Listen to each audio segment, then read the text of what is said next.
आज चीन शर्म से पानी पानी हो गया। भारत ने जो बड़ा दिल दिखाया उससे चीन के सैनिक की जान बच गई। ईस्टर्न लद्दाख में एलएसी पर भारत को बड़ी कामयाबी मिली। भारतीय सेना ने एक चीनी सैनिक को पकड़ा गया सैनिक चीनी सेना के कॉर्पोरल रैंक का बताया जा रहा है। उसे डेमचौक एरिया से हिरासत में लिया गया। दरअसल सुबह सुबह चीनी सैनिक को एलएसी पार करते हुए पकड़ा गया था, जिसके बाद चीनी सेना ने भारतीय सेना से संपर्क किया और बताया कि उसका एक सैनिक मिसिंग है। चीनी सेना ने भारतीय सेना से उसे ढूंढने की गुजारिश की थी, जिसके बाद भारतीय सेना ने यह बड़ी कार्रवाई की और भारतीय साइड से चीन का कॉर्पोरल रैंक का एक सैनिक हिरासत में ले लिया गया। भारतीय जवानों ने चीनी सैनिक को बहुत बुरी हालत में पकड़ा था।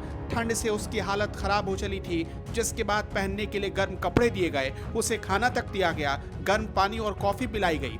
उसकी खराब हालत को देखते हुए तुरंत उसे ऑक्सीजन दी गई। भारतीय जवानों ने उसकी जान भी बचाई। पकड़े गए चीनी सैनिक की पहचान कॉर्पोरल वांग यलांग के तौर पर हुई है।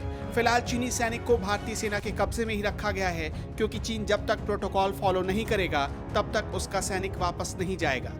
प्रोटोकॉल कहता है कि अगर अनजाने से कोई सीमा पार कर जाता है तो उसे पूछताछ के बाद वापस दूसरे देश को सौंप दिया जाता है।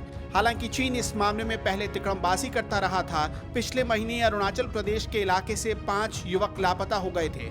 चीन पर शक था कि उसने उन युवकों को कब्जे में ले रखा है। पहले चीन ने कुछ भी नहीं कहा।